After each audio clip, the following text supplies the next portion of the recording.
welcome to Real Talk with Eddy and Skye. Today, we're talking about relationships and the divorce rates from home to the Western world. We want to know the causes of the divorce rate, the difficulties of relationships at home and the Western world. And today, we have beautiful guests with us in the studio who have experienced both home and abroad.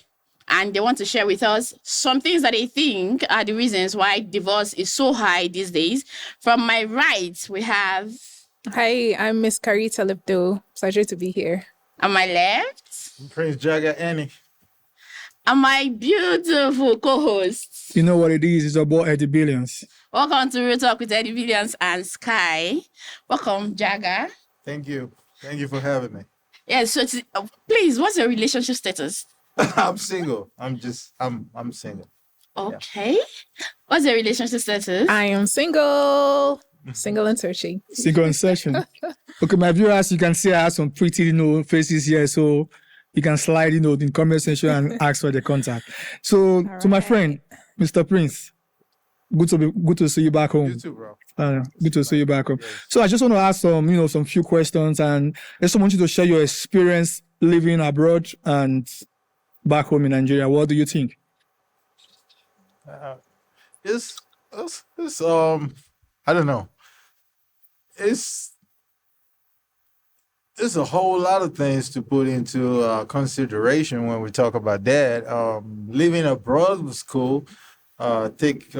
Personally for me, I left Nigeria when I was a teenager, and it just so happened that my parents wanted me to go abroad in school. I was in high school, like junior high. Yeah. Like in Nigeria, we call it secondary school. Okay. So, but I've always known my vibe was out there. It's just something out of the cosmic. I've always wanted to go out there and just see what the world is all about. I just felt like I was caged, like I need to see more. So everything happened, and I was out there as a teenager, and I get to see. I'm lucky to see how everything elevated and turned into this where we at right now. So schooling abroad was cool. Going abroad basically was cool. I got there and I got to like oriented and grow up into a man, and so when we weigh the options, it's been a great experience. Yeah. Okay. Before my host goes, I want to ask you a quick question. What make you feel like you going abroad and living in Africa make you feel like you were caged, bro? Because for how long have you been living in Texas, if I may ask? About 27 years. 27 years. Yeah. So what make you think that living in Texas is quite different from you living in Nigeria, and it's like you living in a cage?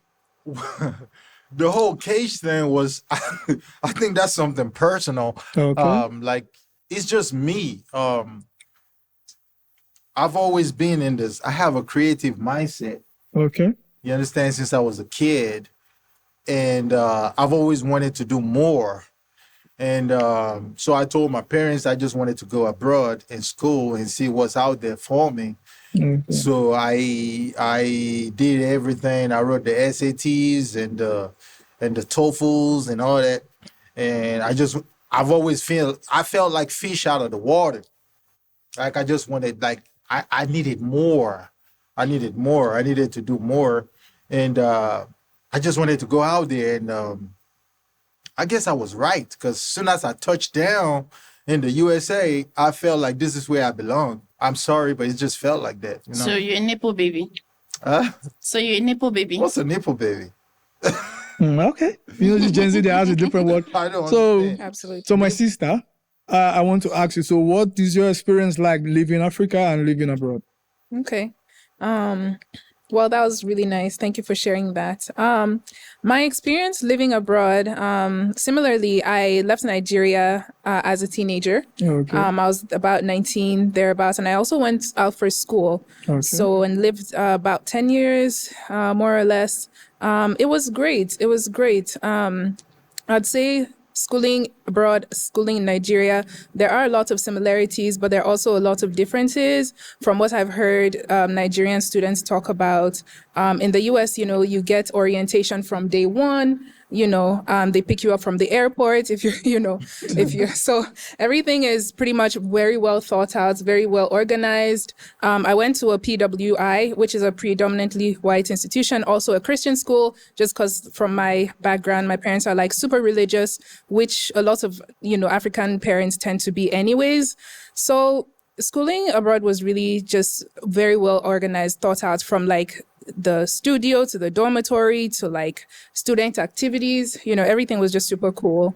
And then when I got back to Nigeria, everyone has to do the NYSC, and then you then get to see some of the realities of what schooling in Nigeria is like.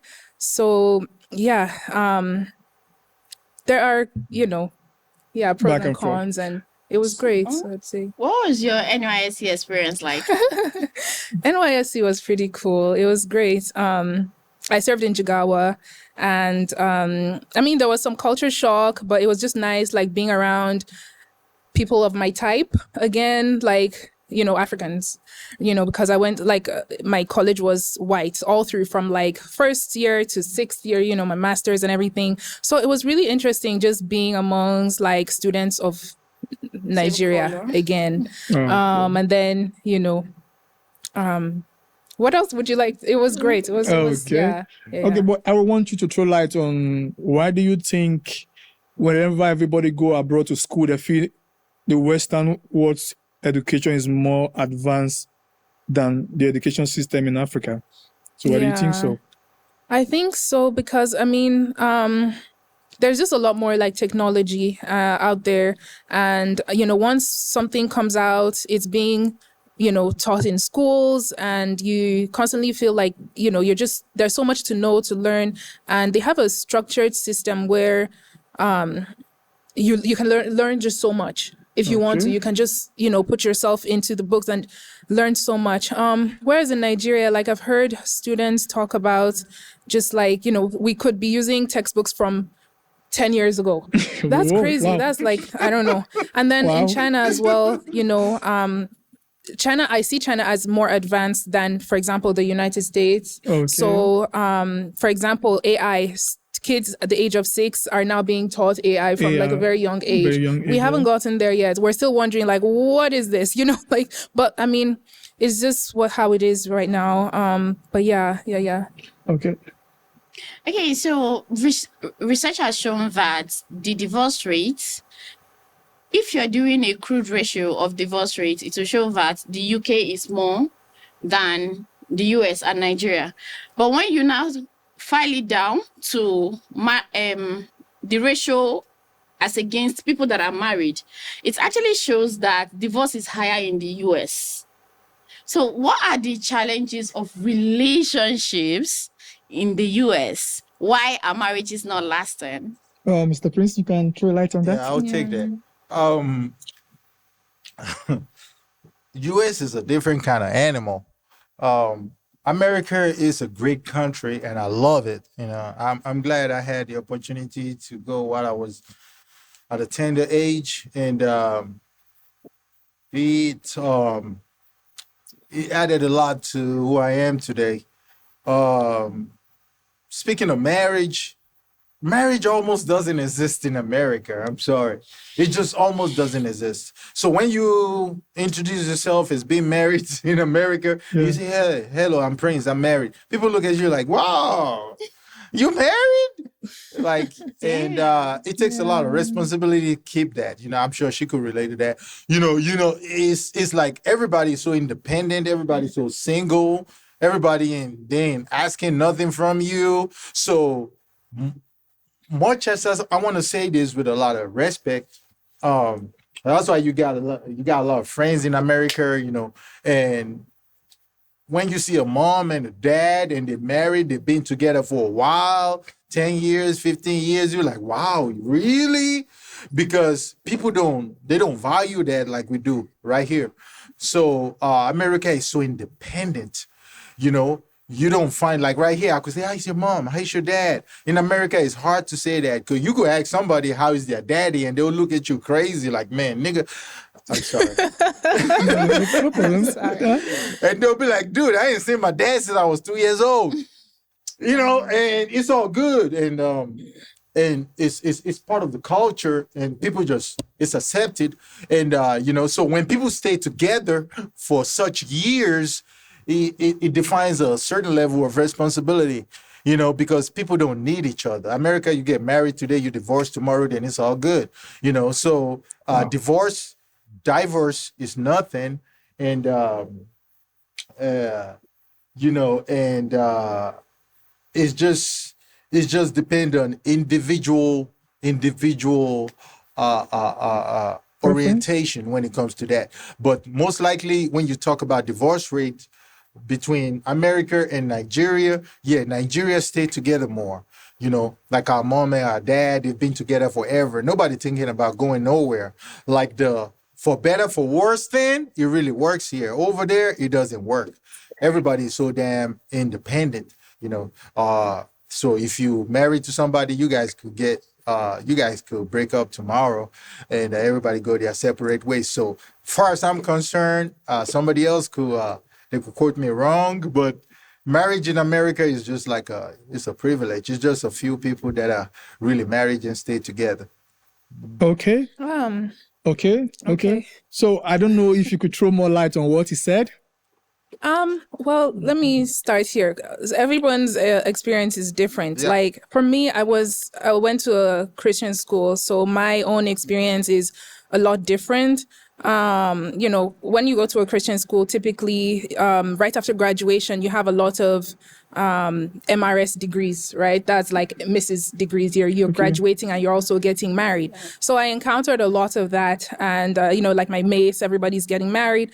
On Facebook, like I keep in touch with a lot of people. So yes, I do see marriage. Like it's more common in my own Community. America, Yes. right? My own America. So, a lot of my mates, my friends are celebrating 10, 11 years anniversary. I mean, that's like completely different, you know, from what he's saying. So I guess it just depends on the community you find yourself in. Again, it's probably because, you know, it's ingrained in the Christian society, like from a very young age, and, you know, life just continues. But then also again, I'm a Black woman and I am of the African diaspora. Yes. So that brings on a lot of challenges on its own in terms of even getting married, right? So a lot of Black women have a really hard time getting married, as opposed to the, you know, your white counterparts and things of that sort. So I saw a lot of that in Illinois where, you know, I don't know. Okay. Yeah. So yeah, but divorce and marriage, it's if you get it right, it can be a really beautiful thing.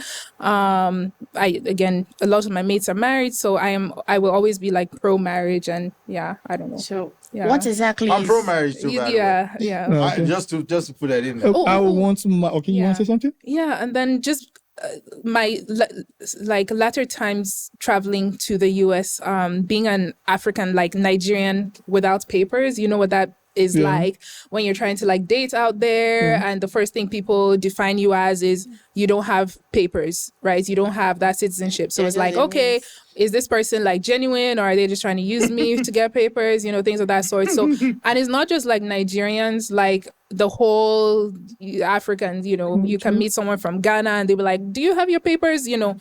And if you don't, then it becomes like a huge deal where they won't even take you serious. So in that case, you know, the divorce and thing goes there too. So yeah. I want my host to draw up the context on. I know both of us are back in Africa. You know, so they live abroad. You know, for us. So I just want us to throw a light on what you think if it's good. Okay, the thing is, in Nigeria, you know, we have a problem keeping records. Yeah. So you cannot have a correct statistics of how much divorce we have in Nigeria. However, culturally, marriage is important to us. Yes. We are family people. we love to be together. We love our blood. Absolutely. So marriage is a huge deal, even though we are adopting the whole Western world of it's okay not to be with that person, it's okay to walk away.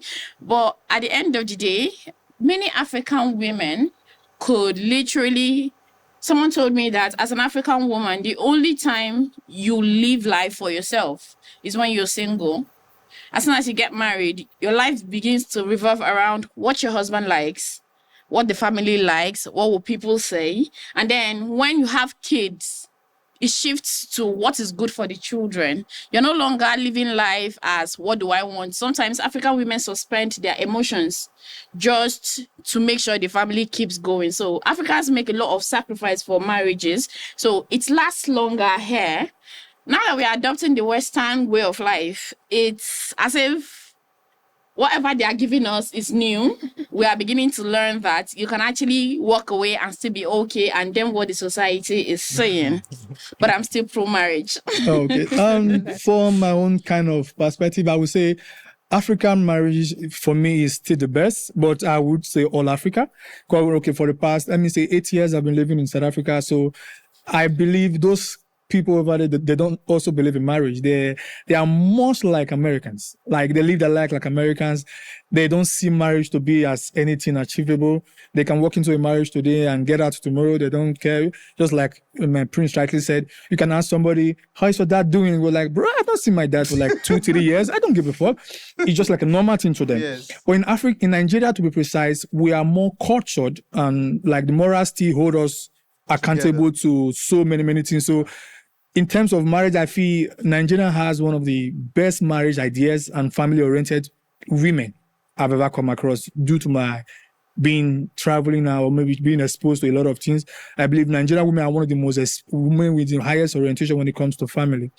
And to ask you a question, so how is your dating pool like since you said you are single and searching? So how do you think the relationship, how were you able to balance your relationship life and your education life? And what do you feel like your relationship life in the United States and and your relationship life in Nigeria? How do you think the relationship like is? I don't know if you understand. I want to get your question in the past. Like, Okay. Let me rephrase. Like, how is your relationship life over there in Chicago, and how's your relationship life over here in Nigeria? I just want you to throw a contest. well, in Chicago, I was, I lived in Chicago. So I was a lot younger then. And like most students, I mean, your priority is not necessarily getting married or relationships.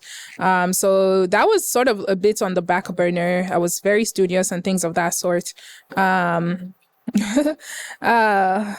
Let me see. But I did, meet a few people. It was great. Again, dating in the US can be largely defined by if you have papers or not, being African, being Nigerian, 100%, right? So, but then coming back here, dating has its own challenges as well. I'm not going to say it like it's, dating has its own challenges, whether you're here or there. Could you repeat your question? Okay. What I'm trying to make you understand is, okay, do you think over there in the United States, do they believe in relationship? Do they believe in love? Do they believe like love do exist? Let me make it down. Then over here in Africa, how do you think the relationship proves? Like, do we believe in love more in Africa, or they believe in love more in the United States? That's what I'm trying to... I feel like it largely depends on how you define love. In the West, I think love is more about like what you guys can do together. There's just a lot more to do. I don't know. But here in Nigeria, love is defined by how much you can like go. I don't want to focus too much on suffering, but going through the hard times with someone and sticking it out.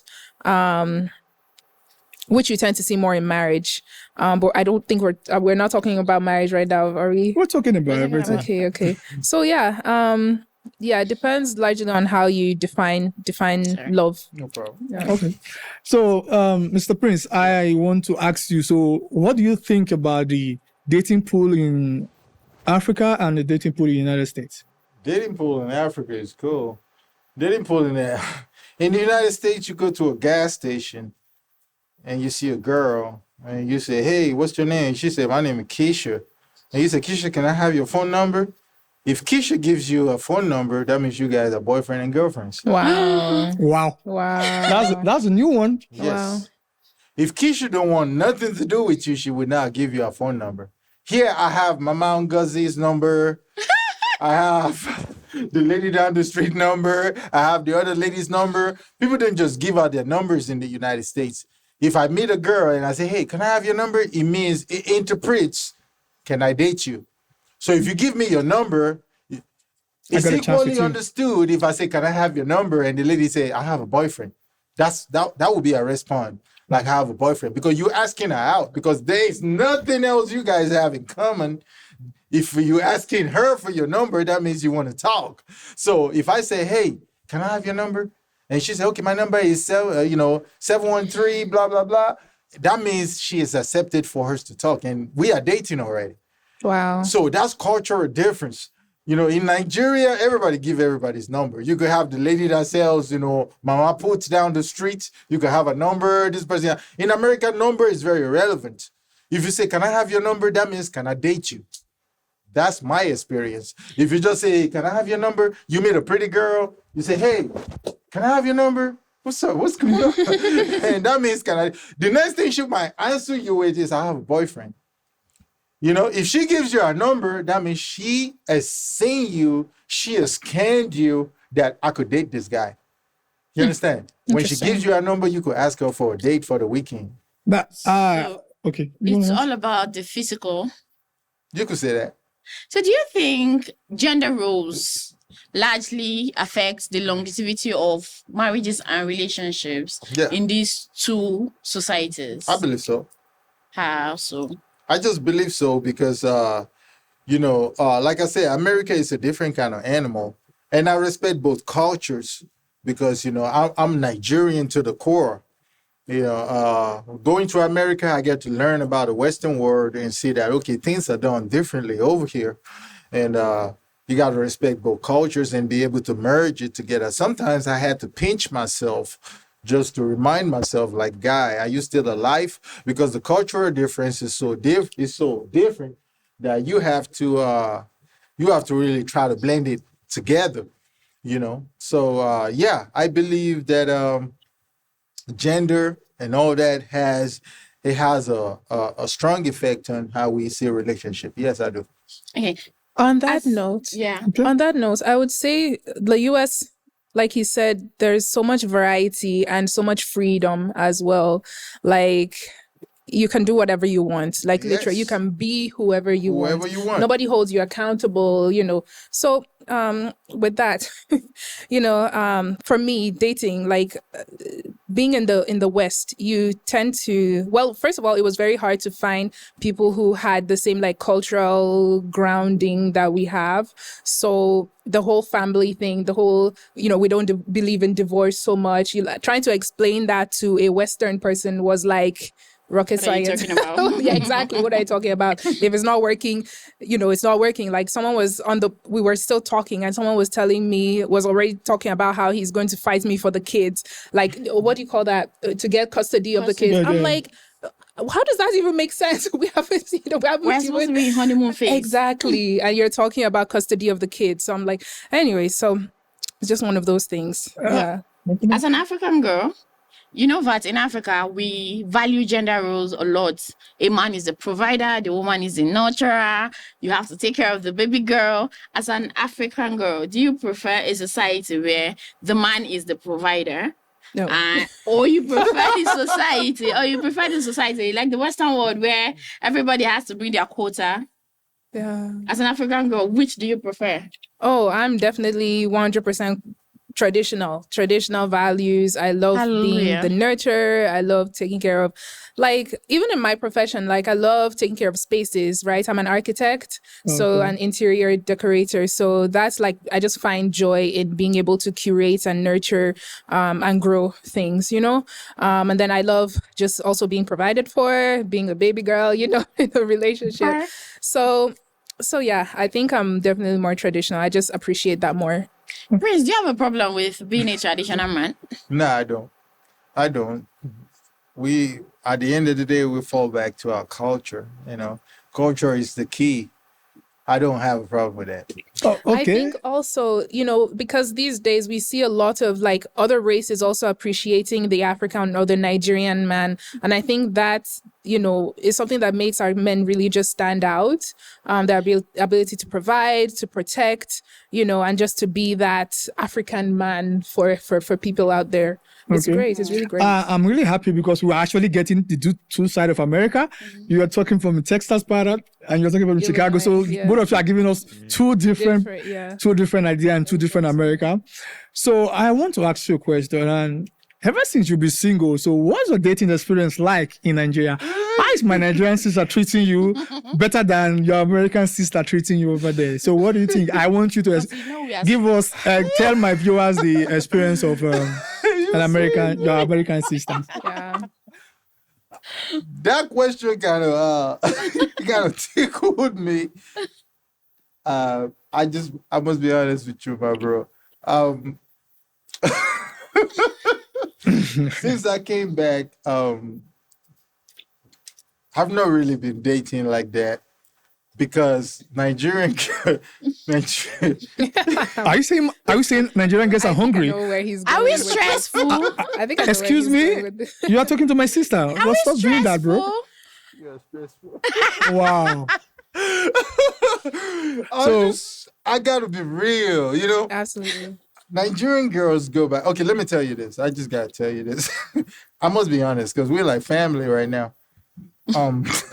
All through my years in America, I to be honest with you, I never dated a Nigerian girl. Of course, I live in Houston, Texas. Houston is like Lagos. Honestly, Houston is like Lagos. You hear people speaking Yoruba down the street, Igbo down the street. You have restaurants like finger licking restaurants. What's up, Houston? You have people speaking. Houston got notable restaurants. Houston is like Lagos. Honestly, it's a bunch of Nigerians. Houston, Dallas, and I went to Texas Southern University. I did my high school there. Then I went to university there also. And I never dated a Nigerian girl. I tried one time. My boy Femi introduced me to this Nigerian girl, and she came to my apartment, and she started acting weird. I'm like, nah, I can't deal with this shit. So I couldn't do it because our orientation is different, So the thing is, how have I been doing since I came back? Believe it or not, I've not been dating like that. It's hard. You'd be like, man, stop lying. But I'm not because the understanding is different. Like she said, cultural difference and stuff like that. I basically grew up in America, but I'm Nigerian. You feel me? So the thing is, you talk to a Nigerian girl, they got this portion. They want to get married the next day. Like you meet a girl, what's your name? My name is Nkechi. Nkechi, how you doing? I'm fine. Okay, can we get married tomorrow? God damn, I don't even know you. So the thing is, in America, you don't even have to know your cousin. You don't have to know your auntie. You don't have to know your daddy. I could date you for 2 years and I never met your family because we got to get an understanding first. But in Nigeria, you want me to meet your mother tomorrow and you want me to meet your auntie, and that's commitment. So I need to get to know you. I don't want to get married to your family. Me and you got to be good first before I meet your family. And then, we all gravy. And then we could go to we could go onwards and shit. So that's the problem I've been having in Nigeria. It's hard to meet people that are enlightened like you. No disrespect,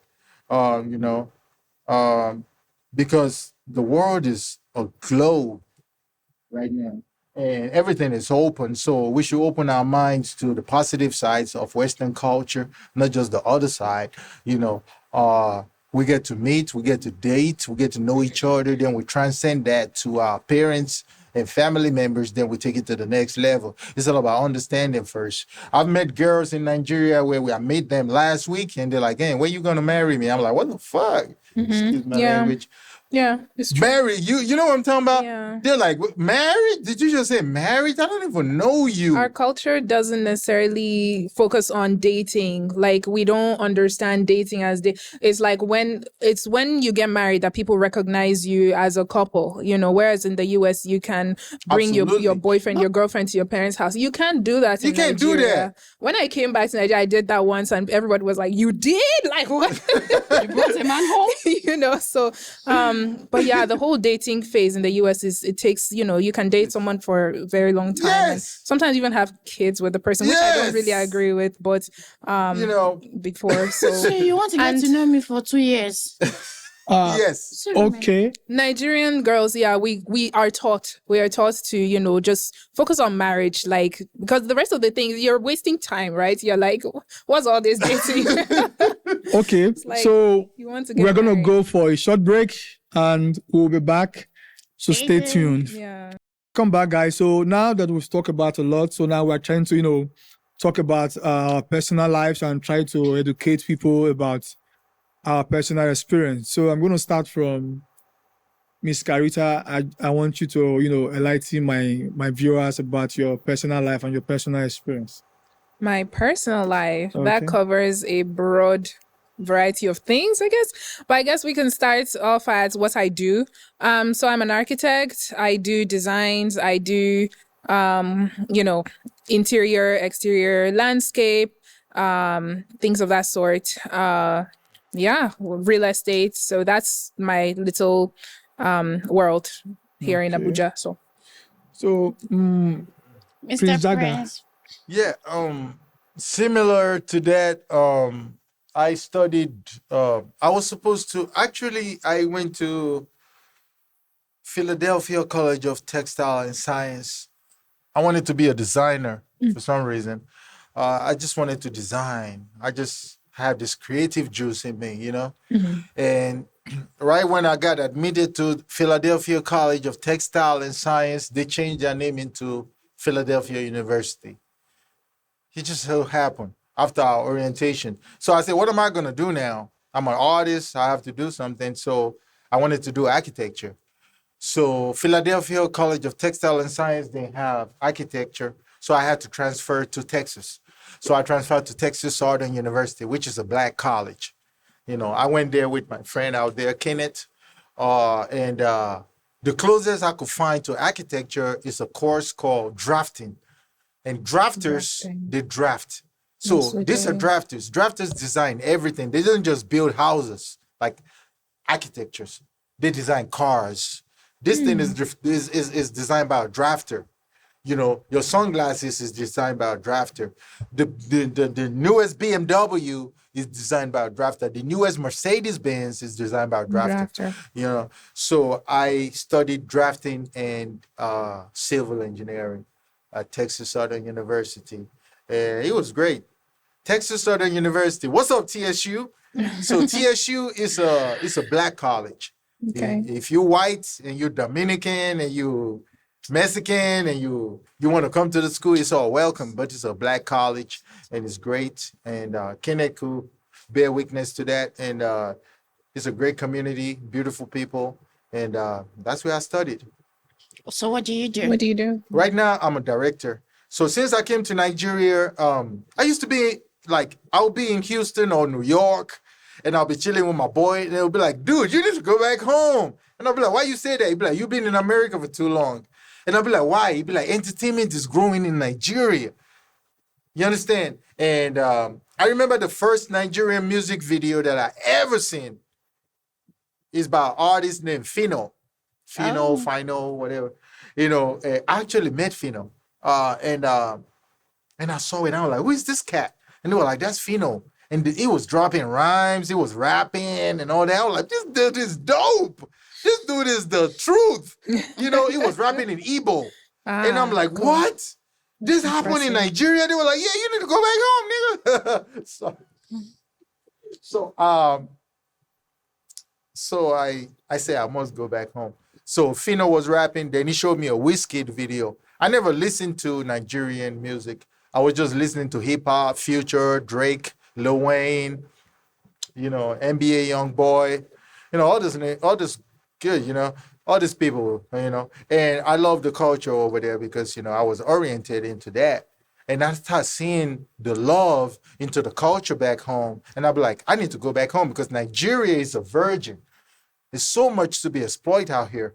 So, uh, so I said, I got to go back home and see what's going on back there, man. Got to get it while it's hot. So it's part of the reason why I'm out here. So I came back home. I used to watch Nollywood movies from Houston, and the whole storyline sounds and look the same.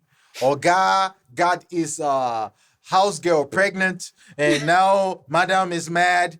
The gate man is this and that. They open the gate for 3 hours. The interlude is just crazy. They were playing this music. The music already told the whole story. Yeah, hey, Uche is about to lose his life. And I'm like, man, you told the story, man. Let it be a suspense. So I made it an obligation to come back home and change the narrative. Like, let's make better movies. So it's part of the reason why I'm here.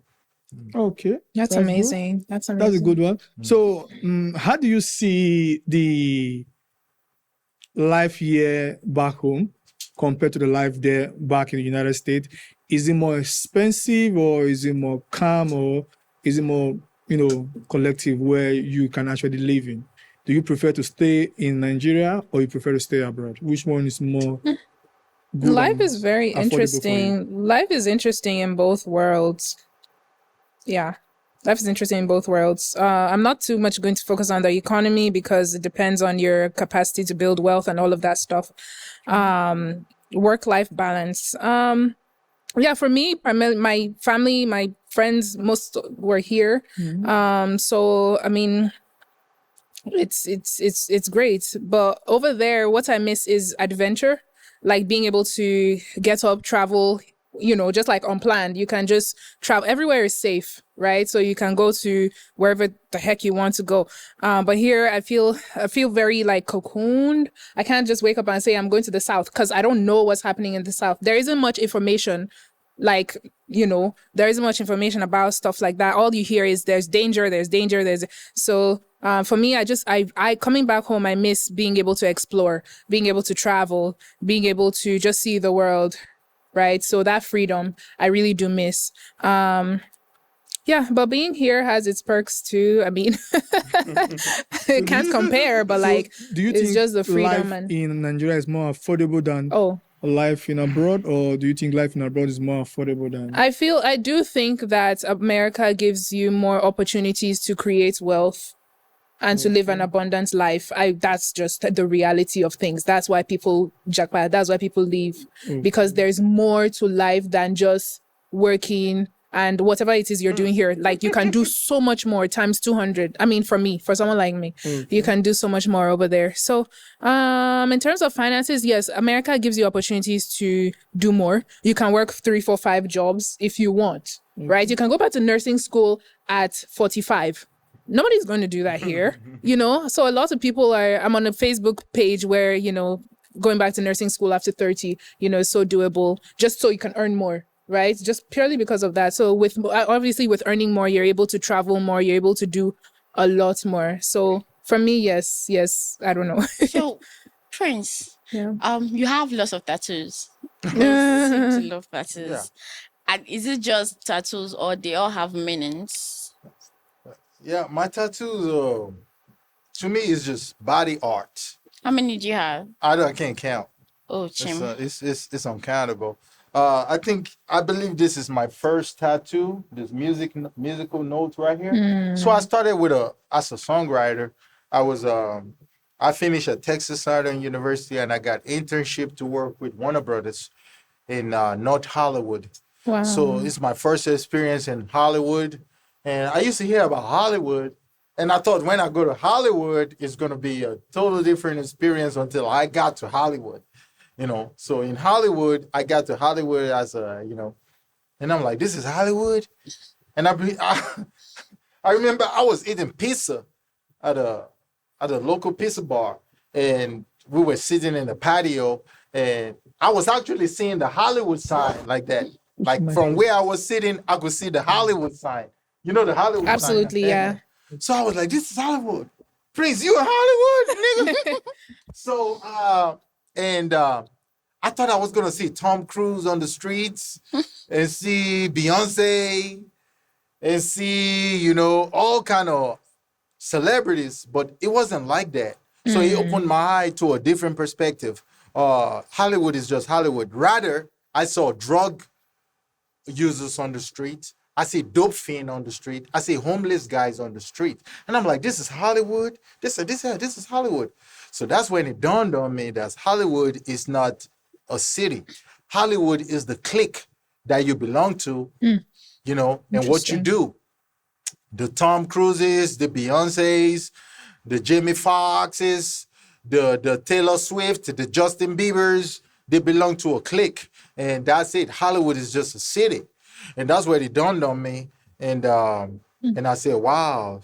So it took my perspective to a different level. And there's a lot of people that came to Hollywood with great dreams to become somebody, and they weren't strong enough, and they turned out being a drug addict or being a beggar on the street or being, you know. So it takes a lot of determination. It takes a lot of zeal to achieve that goal. So that being said, you know, it all starts from self-discipline, who you are, and you take that out there. If you're from a small village in Nigeria, long as you are self-disciplined, it follows you all the way to Hollywood, and you take that orientation out there and become who you are. So that's what I learned from that experience. If you could change something about your American experience, what would it be? Oh boy. One thing. If I could change something about my American experience. Oh, interesting. I mean, being in America was really great. Like, it was amazing. For me, I love traveling and, you know, doing all of that stuff. Probably maybe I wish I would have invested more into the African community. Let me see.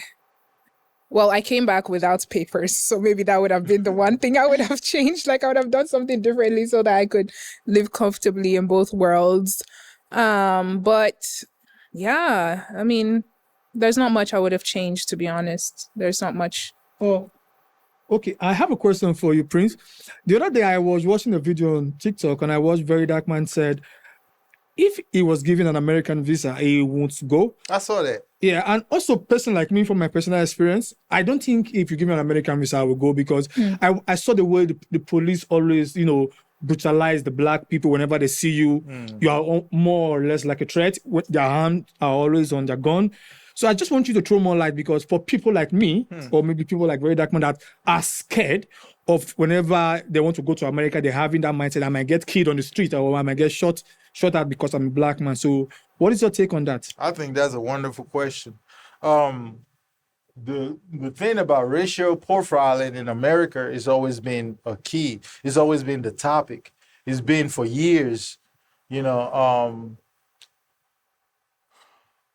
there's been notable instances where America took note of certain racial profiling that took over the whole country. But this is what I believe. It's just like gun laws in America, you know. I've heard people ask me since I came back, like, hey, what's up with America? You know, you get shot? No, it just depends on the community that you belongs to. You understand? To me, if you should ask me, I would put this whole thing on the flip side. I believe America is safer than Nigeria.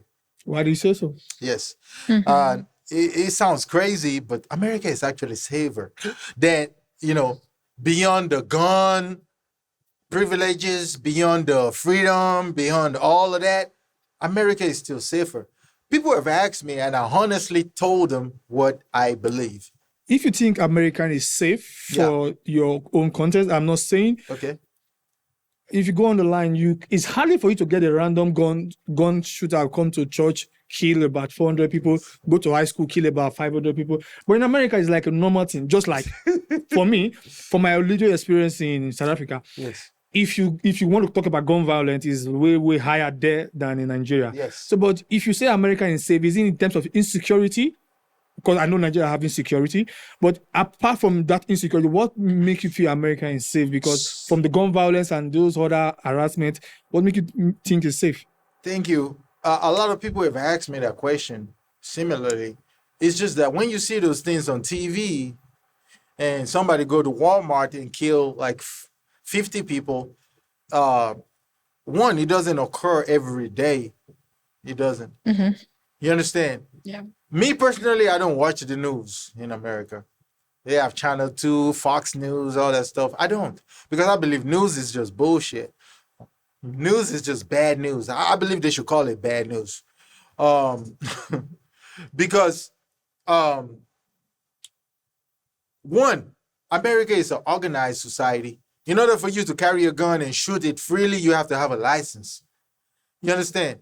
People have guns illegally, but if you shoot illegally, America is so organized and the law enforcement is so amped to the level that they will find you. Yeah. You understand? When you pull the trigger has a serial code on it. They will find you and all of that. And people, of course, there's crazy people everywhere. But the thing is this, America is still safe. Yeah, you see the guns and all that, but when you have a gun license, you have a gun license. Gun license comes with an identification. It comes with an ID. It comes with a driver license. You understand? So when you pull that trigger, you shoot that gun. You understand? They could trace it back to your driver license. So people don't just go crazy. America is very sweet. It's still the greatest country in my world. So when you in a state like where I live at, Texas, you go, you have fun. Long as you're not doing nothing that is gun oriented, like you're not a drug dealer, or you're not in the gang, or you're not in that. Nobody have any reason to be shooting at you. Another thing is adding to that, the organization. America is, you have these zones, because I studied urban and regional planning as well. America has zones. You have the safe cities, you have the not so safe. For example, Chicago, the south side of Chicago is known to be less safe than the north side, for example. So it depends also on where you live, that you have more chances of seeing those negative things. And there are apps also out there that show you, the most recent threat activity that has happened. Like if you're moving to a new area, you can look up online to see what the statistics of crime is. That those facts are there, so you don't have to worry. Just have information. Just be aware, right? And then last year when I traveled, I was in Chicago, and almost every week, I kid you not, almost every week there was something happening in Nigeria. There was something happening in Nigeria that we had to pray about. You know, this whole praying thing.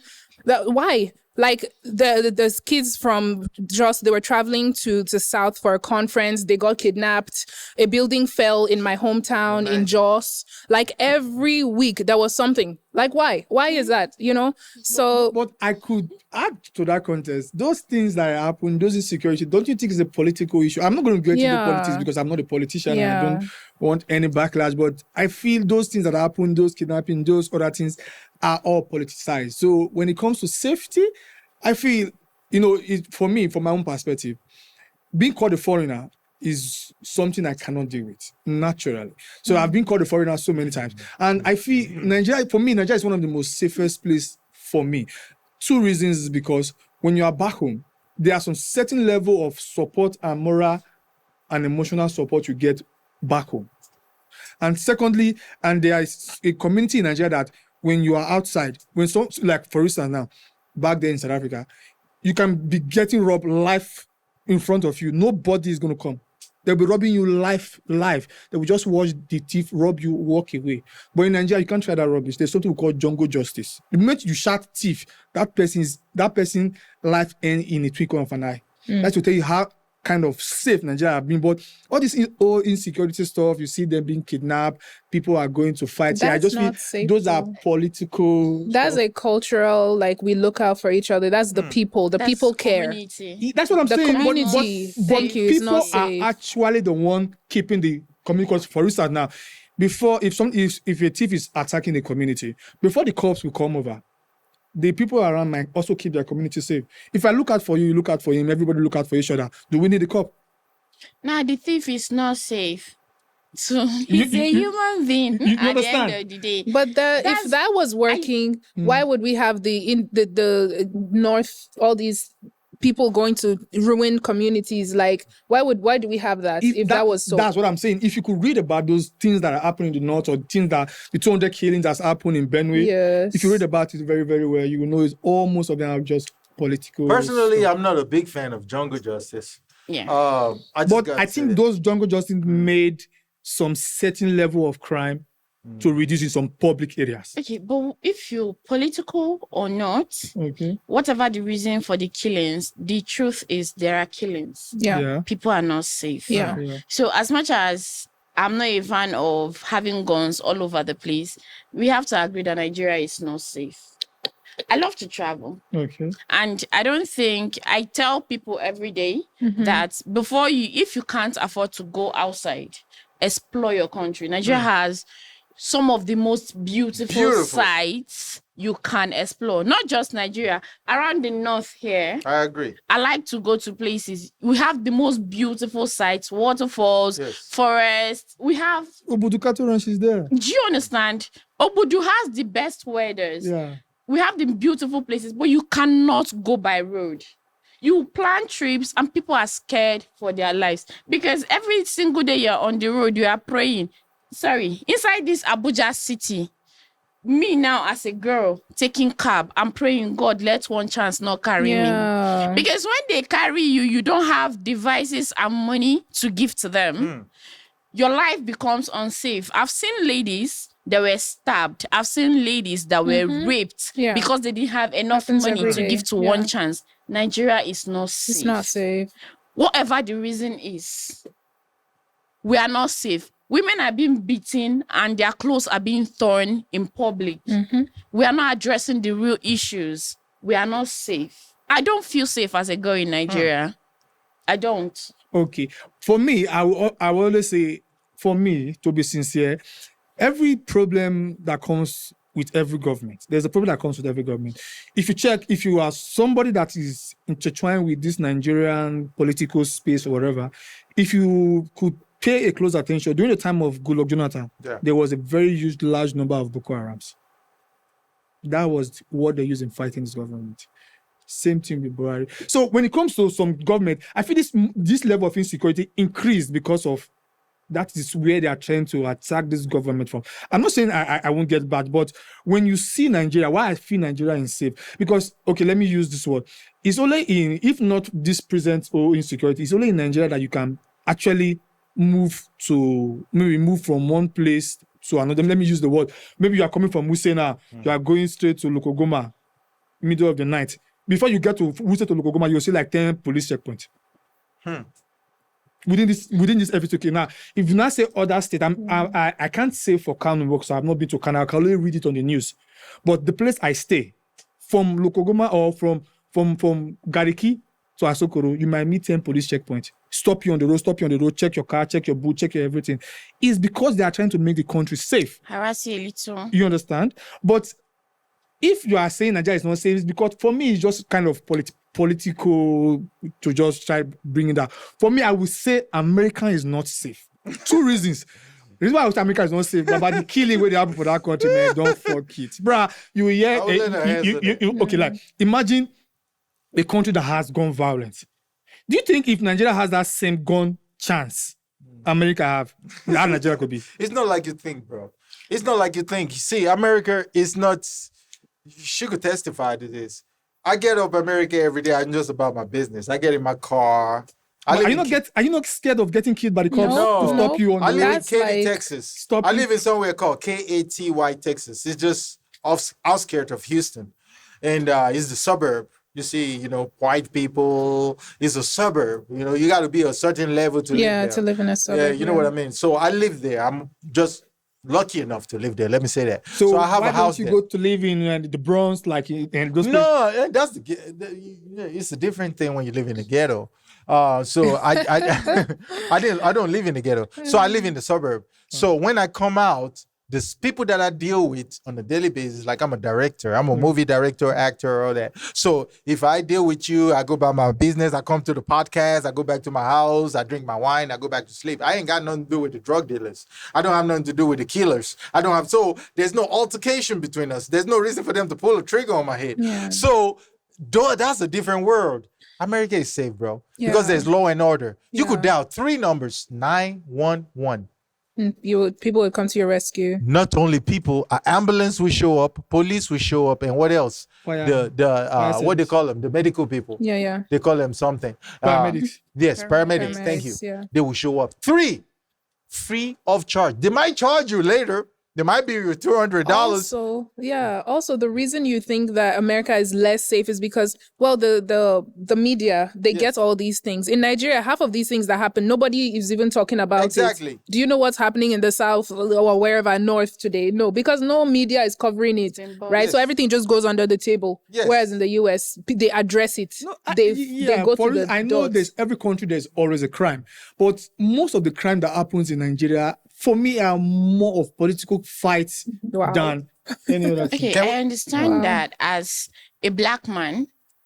I understand his fear as a black man in a white community. Yeah. He feels like he's been targeted. Minority, yeah. Yes. But then, now, do you think about it? If we're allowed to have guns in Nigeria, America is a community where they're allowed to apply for firearms and have it as theirs, and they've not finished each other. Okay. A Nigerian man will shoot his neighbor for looking at his wife funny Yes, so. if he had a gun. Yes, so. Okay, Talk about teenagers. Okay, safe. you Can I say for- something, please?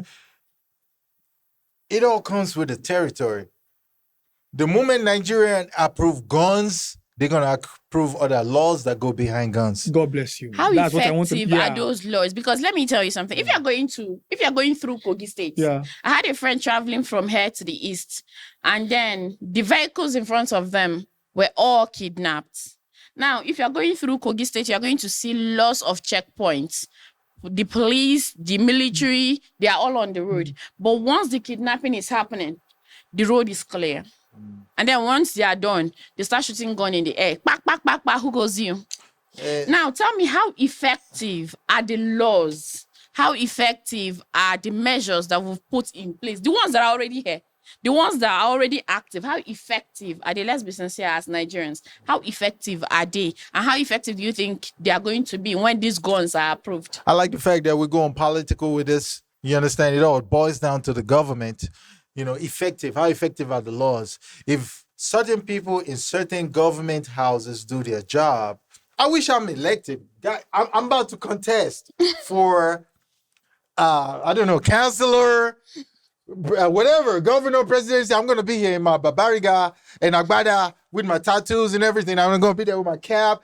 Vote for me. We need a vibrant, youthful somebody in the government, because there's some things I want to put in laws, to dish out all these old heads and how they do things. So if everybody do their job, everything going to be normal. You understand? If you approve guns, in America, you could go to a pawn shop and buy a gun. I've done it. You understand? You could go to a pawn shop and say, I buy a gun for my protection, in case somebody come to knock on my door and they want to rob me, and I have to protect myself and whoever is in my house. So guns are not even expensive. You could buy a gun for $300. You understand? Long as you clean, they run your ID, and you're not a criminal, they will sell you that gun, and it's yours. But that don't mean you go out shooting everybody on the street. You can't do that. There's mind control. America makes you a man. So sometimes somebody asks me, like, Prince, how come you act different? I'm like, man, America dealt with me, man. America will deal with you. He will mold you. I came to Nigeria, and no disrespect, and I see a lot of guys my age, and they just act like they're babies. I'm like, nigga, you got to go to the boot camp. You can go to America. Because in America, America's system will mold you whether you like it or not. You will learn how to wake up and go to work, how to wake up and do this. Nobody help you. You can't say, hey, let me borrow $100. They'll be like, nigga, you crazy? You can't do that. Everything is, self-dependent, and that's how you are. If you don't pay your rent is due on the 30th, you don't pay by the 3rd, they lock your door. They put this big old lock on your door, and you can't go in your apartment to watch no TV. Your clothes, everything is locked up in there. Not like here, you say, let's call Oga, let's call Baba, Mr. This. Sir, sorry, I'm sorry, I'll pay you next week. And you say, okay, move in. No, America don't go by the policy. You don't pay in 3 days, they lock your ass out. The laws is in black and white. So I say that to say this. If the laws are implemented, if the guns are approved, there are going to be laws that back that up. You don't get guns and go just shooting everybody on the street. Yes, because the law going to catch up with you. Bullets got serial numbers. So do you think America is more safe than Nigeria? America is definitely very safe, more safe than Nigeria. 100%. So as a black man living abroad. For black female as well, you can. Black female. Yeah. Okay. Black female, because I didn't mean to cut you. I have to get this off my chest. So I've watched videos. So I'm on Instagram, I'm on TikTok, and I'm seeing videos. And I see somebody post a video of a girl getting raped, a girl getting mugged, a girl at a party, people pouring liquor in her mouth. After that, a group of guys rape her and they killed her and they use her for ritual. And I'm like, how did that go? Who was taping that shit? Who is behind the camera? How come they didn't trace the serial? How come they didn't trace the IP address of who taped it? Who was having fun? And people send that shit to my WhatsApp a lot of times. Even my own brother. And I'll tell him, don't send me that shit no more. I don't enjoy watching the shit. Nigerians are so immune to violence to the extent that they see somebody getting killed on the street and they watch it and they laugh. Hey, look at that woman, she's dying. Let me give you an example. So I was shooting a movie in Lagos. I was the director. And I don't want to mention names. So I was shooting with some notable names. And we had to go to Yaba to buy some props for the movie. And it was a Sunday. And I got there and I saw a crowd gathering on the other side of the street, right? And I was like, what's going on over there? I was buying some masks and shit for the movie. And they told me, we don't know. So I out of curiosity, I crossed over and I went over there and I just weaseled through the crowd and I saw an old lady. Mind you, it was a Sunday morning, like 11 o'clock. And I saw an old lady right there in a lace outfit. Old lady. Beautiful old lady, dressed nice. And guess what? Blood everywhere. Oh my God. Her bone was broken. And she supposedly was on an Okada. And a bus hit the Okada and broke her. And she's down there. And all these market guys that have shops in Yaba Market, everybody that have potentials, they were gathering around just watching this lady die. That's Nigeria that we grew up in. Kids would be like, hey, look at her, she's dying. What the fuck? We've programmed these kids to, Nigerian kids, the average Nigerian kid is so hard-headed that they don't even feel nothing. And everybody was watching her like, and I weaved through the crowd and I was like, what's going on here? And people was like, oh, she got hit about, and you guys are watching? Is this a movie? So I rushed. I said, somebody give me a towel. And somebody brought a big old towel. And in a matter of seconds, the towel was soaked with blood. I'm telling you, with blood. And I said, let's help this lady. Let's get her in this bus. And I screamed. And I said, let's get her to the hospital. And that's when it dawned on them, like, this lady is really dying. Because they're immune to that. It's not even their fault. They watch this every day. So we rushed the lady to the hospital and only God knew what happened to her. I never caught up with her since then. So that's a perfect example. America is a saver. She could testify to this. A white American lady, old lady, she don't even have a job. She's retired. She sits in her house every day. She peeps through the window all day just to see something wrong going on. If she sees somebody breaking into your house, she would take the initiative to call the police. Yeah, absolutely. Hello, there's somebody breaking in 10B. Yes, I don't know who they are, blah, blah. You see what I'm saying? And when you watch American movies and you see police just shows up, it's not magic. Somebody cowed. That's being human. Nigeria has taken the humanity out of a lot of people, And sometimes when people say, you're not human, I'm saying, thank you, I'm not. Because I'm disappointed in human. I'm an alien. The level, I think what he's saying is a new word that Nigerians created on X. Our level of anyhowness. Yes. It's so sad. Yes. Our level of anyhowness. Yes. People are beating outside. Recently, what has been trending been ladies beating and their clothes being torn. Yes. Guess what our problem is? Why is she not wearing bra? Thank you. I love what you just said. why is she dressed like that? Why is she dressed? not going for hookup? Thank you. She's going to see a man. Guess what? I sieved through the comments. The worst comments came from women. We're supposed to be the empathetic ones in the society. But they hate. We're supposed to be the nurturers. The Nigerian woman today hates the Nigerian woman. Yes. We are so much of our own problems. Women hate women in Nigeria. Is it this women supporting women? It's bad. Nobody is doing that in Nigeria. We tear each other down. Nobody is addressing the real issue. Why should a lady be beaten like that? They say Vigilante went to a corpus lodge, dragged her out of her house, that she does internet fraud. Nobody is asking, why is Vigilante getting involved in internet fraud? That's assuming she actually did it. And she's a copper. She showed you her ID card issued by the government. And nobody is listening to her. Her clothes got torn. Now you tell me that if the same Nigeria makes laws for gun protection that is going to be effective, I'm failing to understand how it will work. No, actually, I don't know if you have anything to say. No, Nigeria cannot just, no, I don't think. We need to deal with our heads first. Yes. Absolutely. Like my previous guest said, he said, if you leave Nigeria, you need to go for psychological evaluation. Yeah. Check into a rehab. Because Nigeria will mess up with your orientation. Yes. When I came back, I remember I told my brother, like, when I met some Nigerians, I was like, I feel most of us need a therapist. Yes. We are moving mad. Because This is 70%. because you know what? We are moving It's only in mad. Nigeria you will see you will be like somebody will be destroyed mentally. And you will go to the next person and he want to destroy you mentally. Yes. It's Even actually in being healed relationships. first. Even in relationship, like, bro, you need the time to heal. You need the time to come out from where you are coming from. You need the time to get to heal yourself. Forgive yourself for the things that have happened so that whenever you meet somebody, you can be able to treat them nice. And But learn Nigeria how to always- communicate, learn things about yourself and, just how to be better to the next person. They will Not that tell you want to this hurt the thing next where person. you do me, I will do others. They Yes. practically destroy it. I'm saying they, like, we practically destroy each other. Yes. We hurt each other. They hurt me too. I'm going to hurt you. We don't heal. We don't forgive. Yes. We just carry that baggage and we think it's normal. And it keeps piling up. So, Mr. Prince Jaga, so do you think Nigerians that are doing the word jackpot going to America, do you think they are making a better choice or do you think they are making a worse choice? I've had this discussion before since I came. People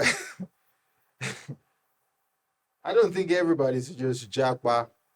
The old jackpot syndrome is at the end of the day, this is our home. When I left Nigeria, like I said, I was a teenager. I didn't know better.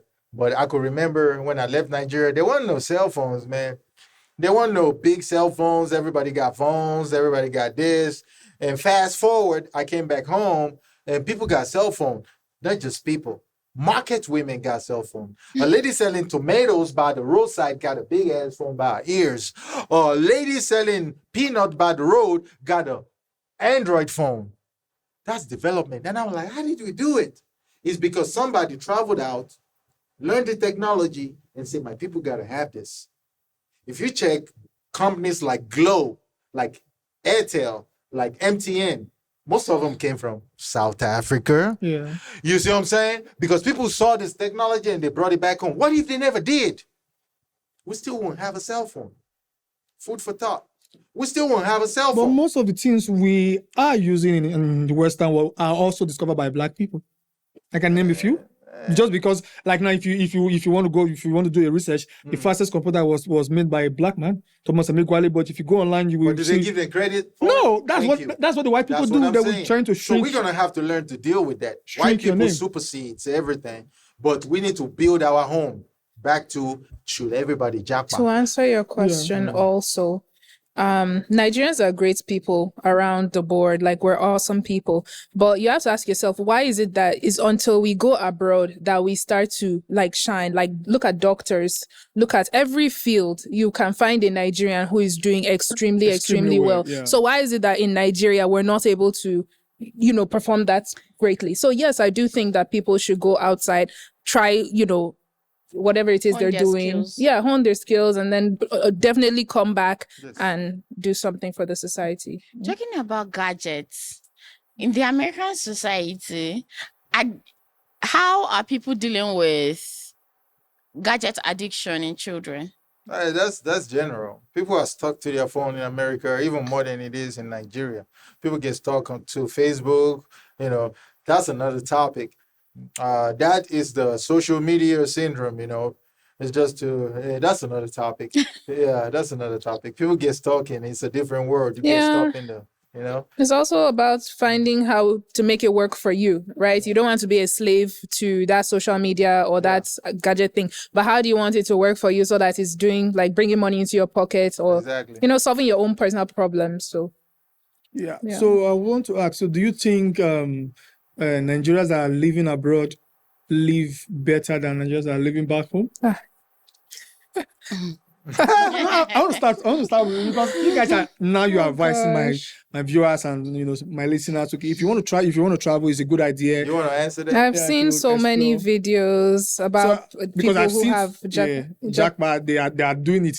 What is not trending now is not jackpot, which means come back home. Before it's jackpot, now if you go online, you will also see jackpot, which means coming back.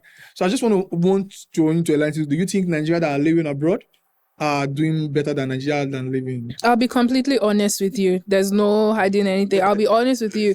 I would say yes, but it's because of so many different things. Like think of the normal Nigerian woman, for example. If you go abroad, you can go back to school. I've said that before. You can get a job. You can do so many things. Whereas here we're limited. We're so limited. Every woman who finishes from school just wants to get married. Like what is in that marriage? How does that make you? You understand? No, when you go abroad, that's not what people are looking forward to. You know, you want to build yourself. You want to do more things. You want to travel, right? So the global JAPA gives you that opportunity to make something of yourself other than, being limited to just house chores for the woman. I'm a female, so I have to speak from that perspective. I'd say yes. So what do you think? I totally agree with her, but I'm just gonna like to echo that by saying, the jackpot syndrome is good, but I just want to advise Nigerians that it's not all about going out of the country. Just based on my experience, if I know what I know right now back then, I would have been coming back and forth more often because there's a lot of opportunity out here. You have to bring what you learn out there and implement it in our society, and that's what you see. I used to catch a cab, say in a city like New York and Philly. Philly was my first stop in the U.S. before I went to Texas. And Nigerian drivers, most of the cab drivers are Nigerian, old school Nigerians that's lived in America for like 50 years. And I'll be like, bro, are you Nigerian? And he'll be like, yeah. He'll be like, are you Nigerian? Because they never believe I'm Nigerian. I'll be like, yeah, I'm Nigerian, bro. What's going on? And he'll be like, man, you need to go back home, man. I'll be like, why are you telling me that's cool? And he will tell me because things are changing. And it took me a while to realize what they were talking about. When you go to abroad, I don't believe everybody. Okay, let me fast forward. So I came back home since I've been back doing some stuff, doing some projects. And people would ask me, we heard you from America. And I'm like, yeah. And a Nigerian would tell me, like, if I ever have the chance to go to America, I would never come back. And I'll be like, pause. And I'll be like, that's a strong statement. What do you mean? They'll be like, I would never come back. I'm like, you don't want to see your grandma? You don't want to see your sister, your brother? You just that cold-blooded? You just want to go to America and don't ever come back? And sometimes I believe that's just the hardship talking. That's just the poverty talking. That's just you know what I'm saying? When you go after you live 10 years, to me, 10 years is going forever. After 10 years, you have lived in America forever. It's time to, after you got your papers and all that, it's time to be like, let's go visit. Because other than that, you are heartless. Why didn't you want to go back and give? You understand? America is not your motherland. And fortunately enough, I came back home and Nigeria is it's a thin line. I want to answer your question. It's really a thin line between America and Nigeria, honestly. I came back to Nigeria and I'm so impressed. I know it sounds weird. Our banking system is so good. I could go into Capital One. I say Capital One. That's in the US. I could go into Zenith or Fidelity. Bank. I could go into Fidelity, who I bank with, GT, and they will print out a card for me in less than 5 minutes, and I Yeah. pay 1,000 naira, and they, those are American technology. And you can transfer money. You can transfer money, in bit yes. of 2 minutes, you get it. America takes 3 days. Thank you. Nigeria is moving fast, and you know why? Because our borders are open to China. American borders are not even open to China. They have beef with China. So with the help of countries like China, look at this beautiful place. We could roof this, we could have patterns like this, we could have lights like this. You understand? Just because of the access we have to China. So we're moving at a light speed. It took a long time for America to get there. America is 200 and something years old. We only, 60? 66, I guess. Because America got 400, independence 1778. Thank you. Yeah. July 4th. So for what we're doing, we're moving fast.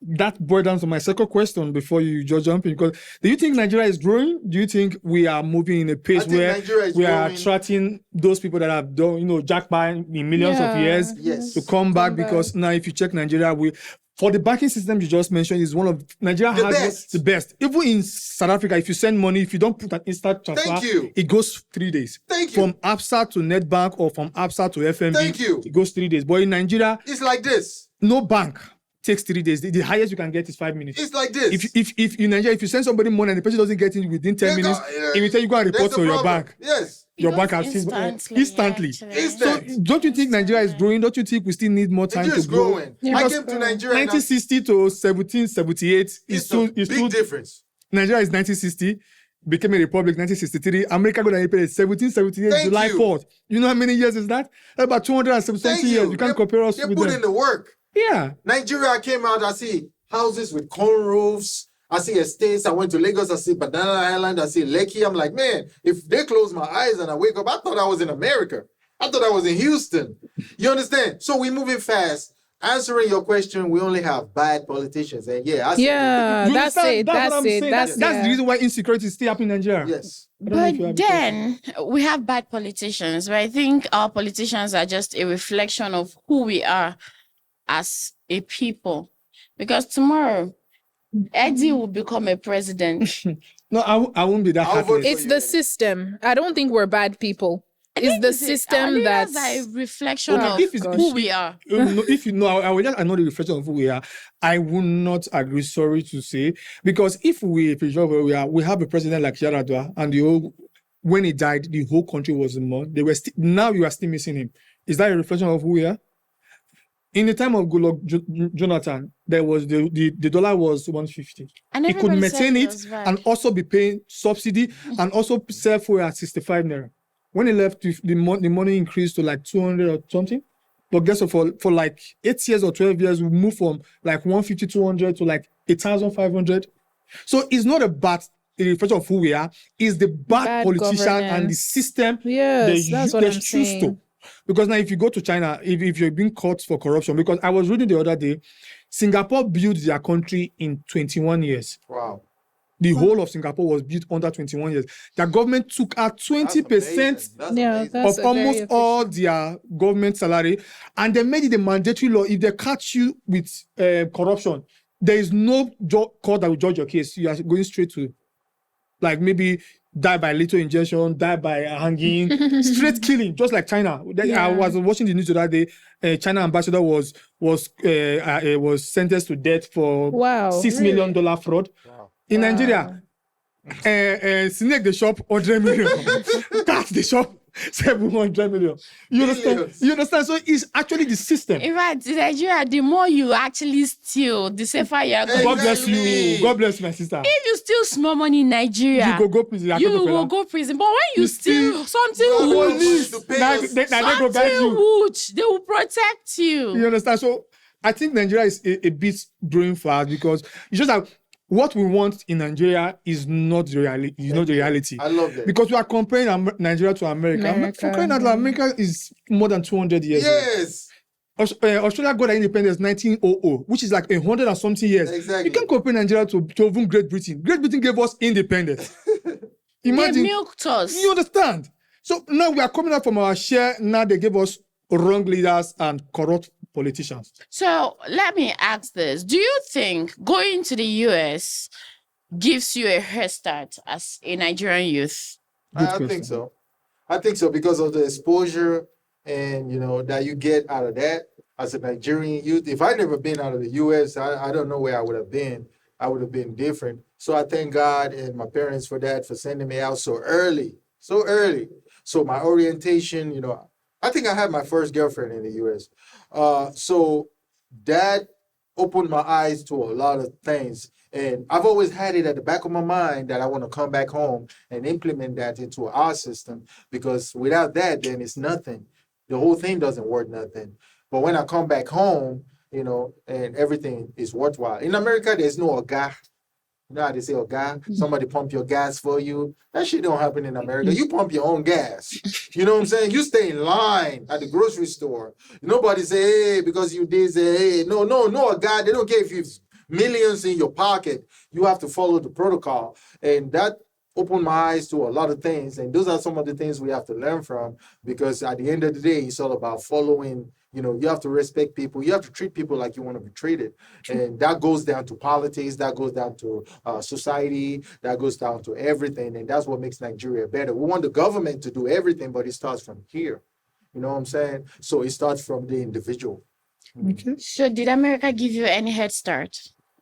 Just having a more global perspective on a lot of things. But that wasn't because I went abroad. No, that was instilled in me at a very young age. Growing up, my primary education was an international school, so my parents valued that, just being global and exposure. Thank you. That's just it. So. Okay, so we're about to round up. So I just have some few questions so that before we round up. So when do you have your first kiss? My first kiss. Yeah. God damn. Wow. Sorry. Wait, because you know what? That's hilarious. His first girlfriend. Was in okay. America. Oh, So I gotcha. was like, wow, so Give let me- us tea. Oh my So, God. give that's us some little crazy. tips, We want Man, tea. you put me on the spot, man. Yeah. You put me on the It was spot. because of what you said, my I'm guy. trying to. To think? Okay, no, but if you could remember, It's supposed to be memorable. Really? It is Bring though me for to everybody. please. Yeah. Can I have a First kiss, kisses. You're crazy. All right, check this out. So my first kiss, I think I have my first kiss. I had it in Nigeria. I think I was dating this girl. I think her name could have been, what was her name? Wow. So my parents had me in Kaduna for Cool. 3 years before I flew out. I actually flew out through Kano as a teenager. So there's this girl I was partially in love with. I think that's why I got a quick kiss, and it was juicy. It was juicy. That's crazy. Oh my That's gosh. cool. That's So nice. she gave me that first kiss. I was like, wow, this is what it tastes like. So I went to America and I took it from there. Okay. Oh, wow. So, Are you gonna ask me the same question? No, Please. Oh my I'm gonna God. ask you. Okay. You understand? I know Eleni never told you. Yeah. You can't take, but I'm just curious to know. My viewers are curious to know. You know what it is. What's the question? If it was in Nigeria or here? It was out there. It was out there. A Mexican, to be precise. Wow. Yeah, I was still in So So you college. left my brothers to kiss a Mexican? Wow, that's good. Okay. That's good. A Mexican in Chicago. And then in Nigeria. Oh, Mexican in sorry, Chicago. sorry. And then a Nigerian in Chicago. So In Nigeria, in Chicago. Yeah. So wow, so you went to kiss a Mexican, you see left you. my brothers. Oh, you broke my brothers' heart. I Thank see God. you. So You anyway, kissed the Mexican first. Huh? Must- interracial dating, It was He was cute. ¿Qué pasó? yeah. yeah, okay. So I don't know, you guys. If you have any other things to say. So- Nigeria is a really great country, 100%. So is America. I think if you're able to have the best of both worlds, that's what makes just a really beautiful life. But if you're here in Nigeria, you can live to your max as well. America, same thing. I think it all comes down to personal self-development and wanting to give back into the community. Whatever it is you're doing, you find yourself doing, build yourself so that in the future you're able to give back to the community. Yeah. So Yeah. Equally, I love Nigeria. As you can see, I love my culture. I want to be part of the pieces that put Nigeria together. If we could do that, then it's going to go down history that we came here. Like I said, just speaking of what I do right now, I'm a director. So I've been privileged to shoot with a lot of big heads. So I'm always between Lagos and I live in Abuja, but I'm always in between Lagos and Abuja shooting Nollywood because I want to change the narrative when it comes to how we make movies and how we portray ourselves to the world out there. So Nigeria, I love it. We are so blessed So blessed. So blessed. We have all the mineral resources. We have everything. We have beautiful women. We have everything. And Western world, look at us. I'm just going to say this and I'm going to shut up. So in the US, when you go to a grocery store and you go to, say, Walmart, and you're trying to buy just groceries to feed yourself for the day or for the week, whatever, you buy things called processed food, with GMOs in it and everything. I just have to address that because I'm a big advocate for that. And in Nigeria, we get that for free, man. So you go into Walmart or Target and you see grocery stores, and that's what every American feeds on. And you see the small section, and it's called organic food. And you have to pay a little bit more just to obtain some broccoli or some vegetables, something we get for free in Nigeria. Every food in Nigeria is organic. And we take that for granted. We are looking up to America. Everybody want to jackpot. They want to eat hamburgers. Hamburgers are fast food. Why we have the original here? The only thing we're missing out on is politics, is good leaders. And I love Nigeria, and that's why I'm here. And I'm establishing while I'm here. I've been doing that since I've touched down here. And I see things that I've been missing out on. And I'm very grateful to say that I'm part of this development. And I won't trade that for nothing. Thank you. I don't have anything to say. Okay, guys, we've come to the end of today's episode of Real Talk with Eddy Billions and Skye. You know what to do. We want to hear your opinions. We want to know what you think. Leave us comments, likes, share, tell your friends, to tell a friend, to tell another friend. We want to see you on every episode. Give us feedback. We love you. Once again, I'm Glory Skye. I'm Eddy Billions. And